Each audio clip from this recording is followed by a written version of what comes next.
सुंदरपुर गांव में एक किसान आदित्य रहा करता था। उसके परिवार में उसकी पत्नी कोमल और 10 वर्ष की बेटी राधा थी। आदित्य का एक बड़ा भाई भी था जिसका नाम बिरजू था। वो उसी के सामने वाले घर में रहा करता था। उसका भी एक बेटा था। दोनों भाइयों का जीवन कुशलता से बीत रहा था। तभी गांव का सबसे बड़ा व्यापारी रतन दास का बेटा विमलेश गांव में ऐलान करते हुए बोला, सुनो गांव वालों, मेरे पास एक जादुई बीज है। जिसने भी इसे खरीदा उसकी फसल पहले से 10 गुना ज्यादा बढ़ जाएगी। मेरे पास एक जादुई बीज है, जादुई बीज। गांव के लोग उसकी बातों में आ गए, लेकिन आदित्य और उसकी पत्नी कोमल ने उस पर भरोसा नहीं किया। मुझे तो दाल में कुछ काला नजर आ रहा है। इतना आसान नहीं होता कोई चमत्कार। आदित्य कुछ नहीं बोला, लेकिन उसी शाम उसका बड़ा भाई बिरजू उसके घर आता है। आदित्य भाई, तुम इन औरतों की बातों में मत आओ। अरे, मैं अशोक का खेत खुद देखकर आया हूँ। क्या गजब का फसल हुई है उसकी। आदित्य ने भाई की बात मान ली और दोनों भाई अगले दिन विमलेश के पास चले जाते हैं।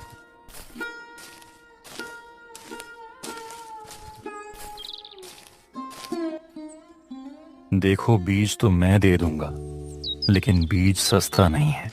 कीमत के बदले में तुम्हें सारा अनाज और खेत गिरवी रखना होगा। इतना सुनकर दोनों भाई एक दूसरे की शक्ल देखने लग जाते हैं। अरे, एक दूसरे की शक्ल क्या देख रहे हो? मेरी बात मानो। खेत मेरे पिता के पास गिरवी रख दो। मैं तुम्हें जादुई बीज दे रहा हूं ना। अगली फसल में इतना मुनाफा होगा कि एक ही बार में खेत छुड़ा लोगे, और ऊपर से पैसा भी बच जाएगा। चीत भी अपनी, पट भी अपनी। बोलो। विमलेश की बात उन्हें समझ में आ गई और उन्होंने अपना सारा अनाज और खेत गिरवी रख दिया। बाद में पता चला कि विमलेश ने झूठ बोला था। यह सब उसने अपने पिता रतन दास के कहने पर किया था। विमलेश और रतन दास की यह एक नई योजना थी, जिसके तहत वह पूरे गांव के किसानों की जमीन हथियाना चाहता था। हम तो बर्बाद हो गए आदित्य। अब हमारी बेटी राधा का क्या होगा? हम तो भूखे मर जाएंगे। हाँ, अरे कोमल केवल हमारी नहीं, सारे गांव का यही हाल है। चिंता में डूबने से कुछ नहीं होगा। हमें इस बात की शिकायत महाराज से करनी होगी। किसी को तो आवाज उठानी ही होगी। कोमल की बात आदित्य को समझ में आ जाती है। हाँ, तुम ठीक कहती हो कोमल। अब समय आ गया है कि हम यह बात महाराज के सामने रखें।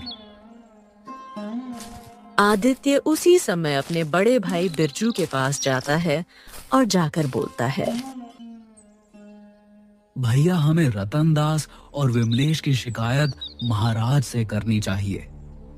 हमें उन्हें बताना तो चाहिए ना कि इन दोनों बाप बेटों ने गांव के साथ कितना बड़ा धोखा कर दिया है। तुम सही कह रहे हो आदित्य। हम कल ही महाराज के पास चलेंगे। लेकिन उसी रात जब बिरजू और उसका परिवार सो रहा था, तभी एक नकाबपोश चुपचाप उनके घर में घुस जाता है और वो राधा को उठाकर जंगल की ओर ले जाता है। जंगल पहुंचते ही राधा की आंख खुल जाती है। कौन हो तुम? मुझे कहाँ ले आए? चुप हो जा, नहीं तो जान से मार दूंगा, समझी?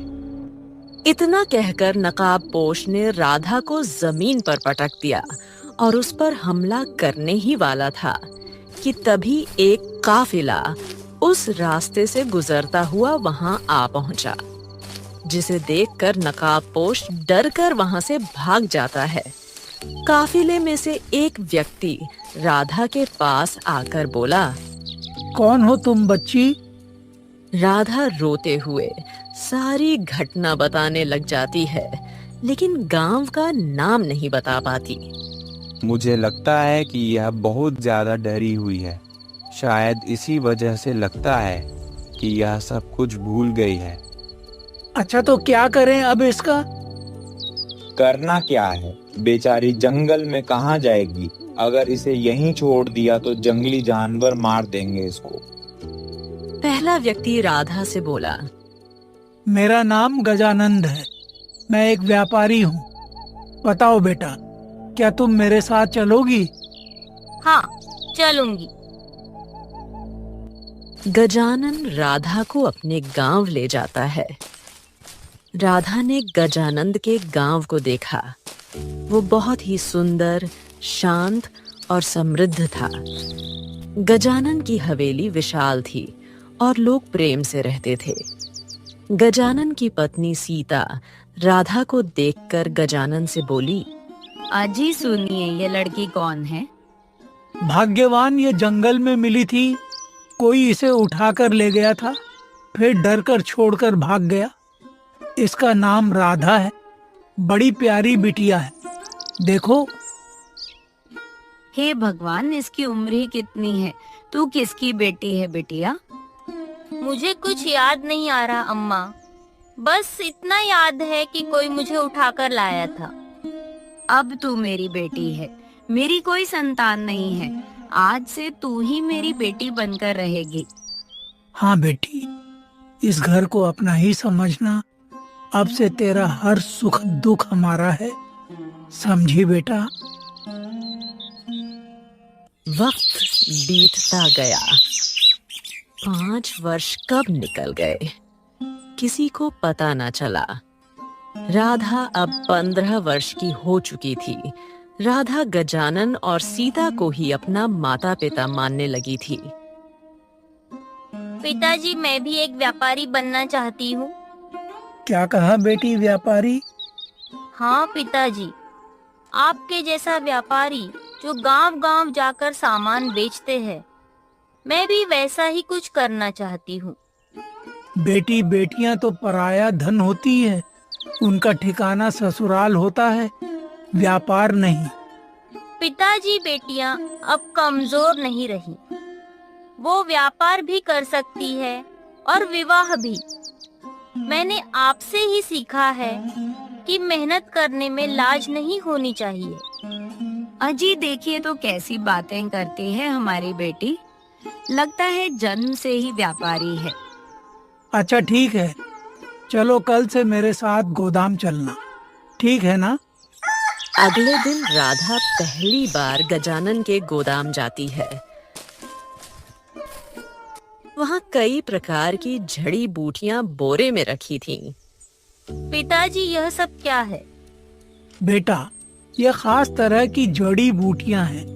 बरसों पहले एक ईराशी से मिला था जंगल में।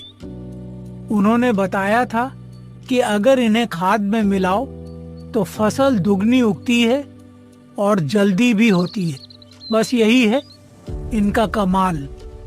तो आप किसानों को यही जड़ी बूटियां बेचते हैं? हाँ बेटिया, इन्हीं से तो हमारा व्यापार चलता है और इससे किसान खुश रहते हैं। हाँ, बहुत खुश होते हैं। अरे भाई, उन्हें अच्छी फसल मिलती है तो खुश होंगे ही और हमारी इज्जत भी करते हैं। मुझे भी यह सब सिखाइए ना पिताजी। हाँ हाँ, क्यों नहीं बेटा। कल से गोदाम की गिनती तू करेगी, ये तेरी जिम्मेदारी हुई, ठीक है ना?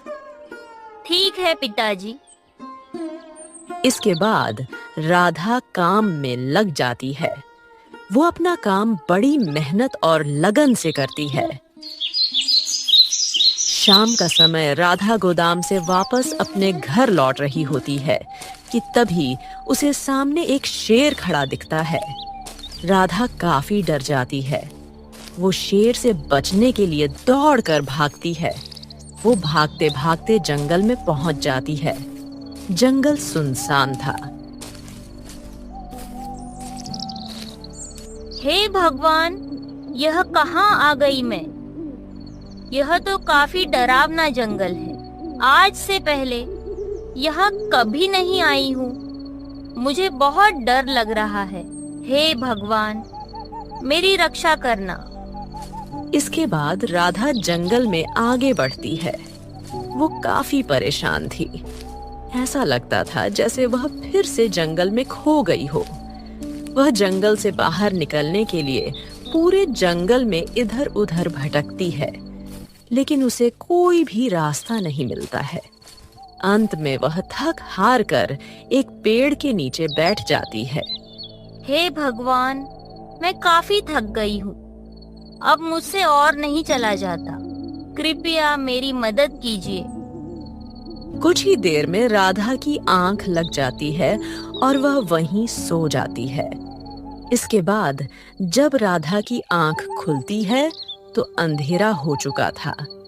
जंगल एकदम सुनसान था। आसपास से हल्के डरावने आवाज आ रही थी, जिसे देखकर राधा बहुत डर जाती है। उसे समझ नहीं आ रहा था कि कहाँ जाए।